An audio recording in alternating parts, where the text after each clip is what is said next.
Chapter 1. Empathy is the key to getting through to children and communicating with them effectively. You've probably seen kids throwing tantrums in stores or restaurants for whatever reason. No matter what the parents do to get them to calm down, the children will keep screaming at the top of their voices.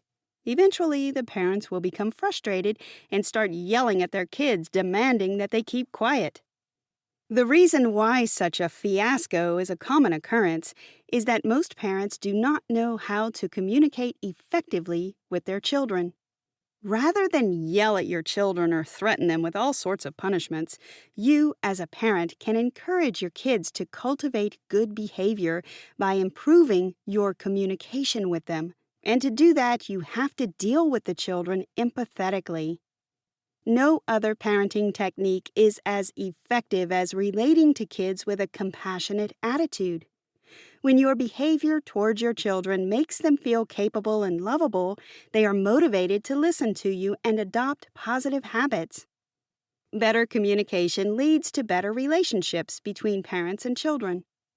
Unfortunately, most of us grew up getting yelled at by our parents and having our feelings denied, so the language of empathy does not come naturally to us.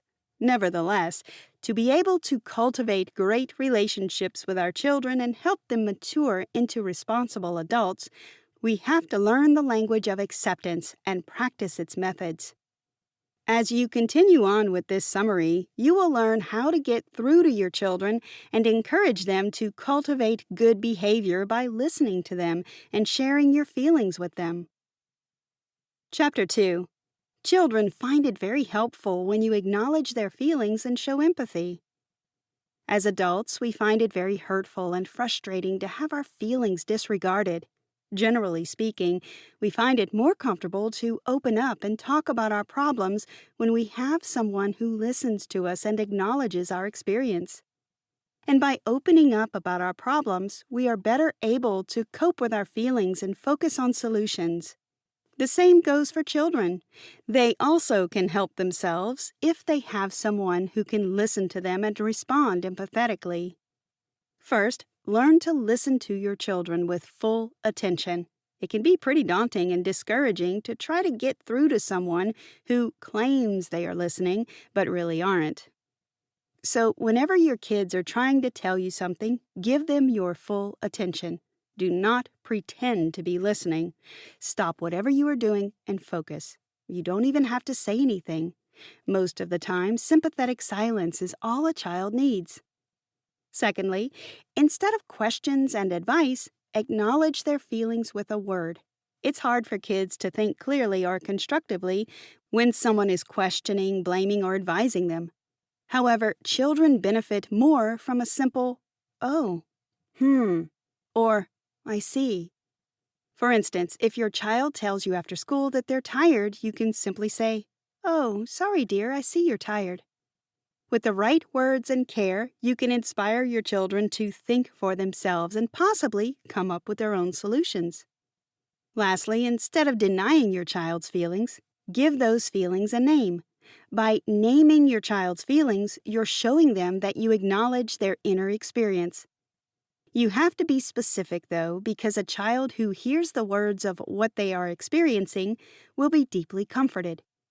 For instance, if your child says, "The bus driver yelled at me and everybody laughed," you can name this feeling embarrassment.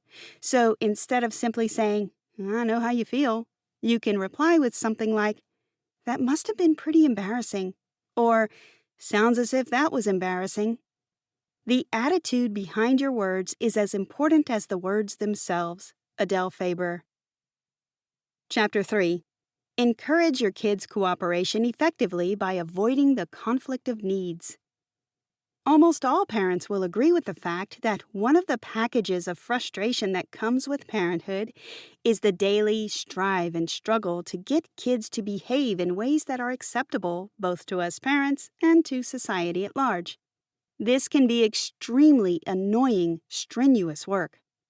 The problem is partly due to the conflict of needs between parents and children. For an average adult, all that is essential is some semblance of tidiness, order, courtesy, and routine. Children, however, couldn't care less about all these. Just think of this. How many kids out there would, of their own will, brush their teeth, say please or thank you, or even think of changing their underwear? In fact, how many of them would even wear underwear? Indeed, a lot of parental energy goes into helping children conform to societal norms. And somehow, the more intense parents become, the more the kids actively resist. For instance, there were times when one of Adele Faber's children thought of her as the enemy, the one who was always making them do what they didn't want to do. Wash your hands, use your napkin, keep your voices down. It even got to the point where the kids' attitude became, we'll do what we want. And Adele Faber's attitude became, you'll do as I say. And so the fight goes on and on. For your words to have a positive impact on your children's lives, the words must be infused with empathy. Yes, there is no doubt that it's tough trying to get children to cooperate. But as a parent, don't ever resort to name-calling, accusations, blaming, threats, or any of the other traditional scary and intimidating approaches to get your kids to do something. The problem with these approaches is that they are grossly ineffective and have a negative effect on the self-esteem of children. So, are there ways you can engage your kids' cooperation without damaging their self-esteem or leaving them with a backwash of bad feelings? Well, the answer is yes. As a matter of fact, there are many ways to go about it. We'll find out in the next chapter. Chapter 4. How to engage children's cooperation without damaging their self-esteem. The first approach to getting your kids to cooperate is to describe the situation to them in an observable manner. For instance, instead of yelling, "You haven't taken the dog out for a walk all day. You don't deserve a pet," you can simply tell the child, "I see Jasper pacing up and down near the door," and you'll be surprised to see the child take the dog for a walk immediately or shortly after. It's pretty difficult to do what needs to be done when people are telling you what's wrong with you. It's much easier to focus on the problem when someone just describes it to you. Secondly, whenever you want to remind the kids of something, say it with one word or keep it as short as possible. Kids hate hearing lectures, speeches, and long explanations. The shorter the reminder, the better it is for them. So instead of going on and on to your kids about how you've always had to remind them to get into their pajamas, you can just say, "Kids, pajamas." When grown-ups describe the problem, it gives children a chance to tell themselves what to do. Adele Faber. Try as much as possible to talk about your feelings. By letting your kids know what you feel, you can be genuine without being hurtful. In fact, by keeping what you're feeling to yourself, it can build up and come out as a terrible outburst later. And lastly, there are times when nothing we say is as effective as the written word, so you can always leave notes as reminders for your kids or hand them the notes directly. Chapter 5. Instead of punishing your kids, learn to use other means to get them to act more responsibly. No matter how great your parenting skills are, kids will always behave like kids, and they are bound to go off the rails once in a while. There will always be times when, despite saying all the right things, the kids would either ignore you or, even worse, defy you. In such a situation, only one thing comes to mind as an average adult: punish them. However, while this might seem like the best way to go about it, punishment is highly ineffective. Come to think of it, when have you ever been punished for something in your life and you started to do what was expected of you joyfully? The problem with punishment is that it's not only grossly ineffective, but also a distraction. Instead of the child feeling sorry for what he has done and thinking about how he can make things right, he becomes preoccupied with revenge fantasies. By punishing a child, you are actually depriving him of the very important inner process of facing his own misbehavior. So, how can you get your kids back on track without punishing them? Well, one of the most effective ways to get children to behave is by pointing out a way to be helpful. For instance, say you went to the supermarket with your kid and he started to run up and down the aisle, making a mess of everything he comes across. Naturally, you would be upset and try everything possible to get the child to behave. Instead of resorting to stern threats like, "Oh, you're going to get it when your father gets home," you can simply say, "It would be helpful if you picked out 3 big oranges for us." Here, you will be helping the kid to be on his best behavior just by showing him how to be helpful. You can express strong disapproval of what the child is doing, but without attacking his character. So instead of saying, "You're acting like a wild animal. No TV for you for the rest of the week," just tell the child, "I don't like what's going on. It's disturbing to shoppers when children are running up and down the aisles." Did you know?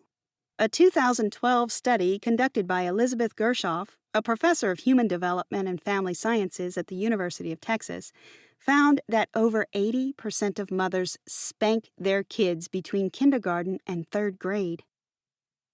Chapter 6. Always encourage autonomy in your children to help them grow into responsible adults. Children are unique human beings with their own temperaments, tastes, feelings, desires, and dreams. So, as a parent, you need to stop seeing your children solely as miniature versions of yourself or your little carbon copies. As cruel as it sounds, one of your main tasks as a parent is to help your children separate from you, to help them become independent individuals who will one day be able to function on their own without you. Your kids can learn to become independent if you let them do things for themselves, wrestle with their own problems, learn from their own mistakes. You need to encourage autonomy in your children by letting them do things for themselves, by allowing them to wrestle with their own problems, and by letting them learn from their own mistakes. You might be thinking, "What's so bad about helping my kids tie their shoelaces or preventing them from making mistakes?" After all, children are less experienced, and they are really dependent on adults. The problem here is this: when your kids are continually dependent on you, certain feelings develop which can snowball into a massive problem in the future. Generally, when people are made to be dependent on others, they may feel some gratitude for a while, but in the long run, they start to experience massive feelings of worthlessness, helplessness, frustration, resentment, and anger. Luckily enough, opportunities to encourage autonomy in your kids present themselves every day. Here are some specific ways you can help your kids take charge of their own lives rather than relying on you for everything. The first way is by allowing the kids to make choices. Every small choice gives them an opportunity to exert some level of control over their own lives. Secondly, show respect for their struggles. When you respect your child's struggle, they'll gather the courage to see the job through themselves. Instead of giving in to your protective instinct to jump in and help your children when they're experiencing certain issues, give them time to go through the process. Also, avoid asking too many questions. Listen to your children with curiosity rather than bombarding them with a series of prying questions. Listening to them will prompt them to open up better and talk about what's on their minds with you. Chapter 7. Effective praise builds self-esteem, which is essential for a child's overall success in life. A vast majority of people in our society today are quick to criticize and slow to praise. Can you recall the last time a random driver in the parking lot called out to you, "Thanks for taking up one parking space. Now I have room for my car"? You probably can't recall because you've never had such an experience. If things had happened differently, let's say you made the mistake of taking up more than one space, the next driver that comes in is certainly not going to waste any time before calling you out and hurling out a couple of insults at you. That's just the order of things in our society. Our efforts to be cooperative are always taken for granted. One mistake, however, and the condemnations will come rushing in. But the outside world doesn't rush in to give praise. So, as a parent, it is your responsibility to reverse this order. Loud and often, the whole world is going to tell your children what's wrong with them. It is your obligation to always tell them everything that's right with them. Our inner sense of self-worth has a great influence on all areas of our lives. Your kids' self-esteem is too valuable to be left to chance or entrusted to strangers. Self-esteem is essential for success. Your children are more likely to succeed academically and achieve their dreams when they feel confident and secure. While all the skills we've discussed so far in this summary can help your kids see themselves as people of worth, you can also help them build a positive and realistic self-image by praising them. Whatever you say to your children will be internalized and become lifelong touchstones to which they can return in times of doubt or discouragement. Good praise is what Adele Faber and Elaine Mazlish refer to as descriptive praise. Your praises should describe what you see and feel. So instead of giving evaluative praise like, "You cleaned your room, what a good boy you are," you can describe in detail what you see or feel by saying, "I see a lot of work has been going on in here. Everything here is well organized. It's a pleasure to walk into this room. I'm impressed." Praising your children like this gives them the opportunity to praise themselves. It also helps them become more aware and appreciative of their own strengths and virtues. Conclusion. As humans, both children and adults, we find it more comfortable to open up and talk about our problems when we have someone who listens to us and acknowledges our experiences. And by opening up about our problems, we are better able to cope with our feelings and focus on solutions. Hence, as a parent, it is your responsibility to help your children deal with their feelings by adopting the language of empathy. It is also your duty to encourage autonomy in your children, help them develop a great and healthy self-image, and prepare them to become responsible adults. Listen to your children with full attention. Whenever your kids are trying to tell you something, give them your full attention. Do not pretend to be listening. Stop whatever you are doing and focus. You don't even have to say anything. Most of the time, a sympathetic silence is all a child needs. Moreover, children internalize whatever their parents say about them. When people put negative labels on kids, it tends to become a self-fulfilling prophecy. For instance, if you labeled a child as a slow learner, pretty soon he'll start to see himself as a slow learner. So to help your children bolster their self-image, avoid throwing negative words at them and make sure you give them descriptive praise from time to time. Use your words to reinforce positive behavioral patterns in your children. Finally, try as much as possible not to cast yourself in roles: authoritarian parent, good parent, bad parent, permissive parent, and so on. Remember, the process of living or working with kids is hard and exhausting. It requires strength, heart, and intelligence. So start thinking of yourself as a human being first, with great potential for growth and improvement. When you don't live up to your own expectations, and you won't always do so, endeavor to be kind to yourself as you are to your kids. Try this. For the next 2 weeks, instead of yelling at your kids, try to describe the problem to them in an observable manner. See how that improves your relationship with them.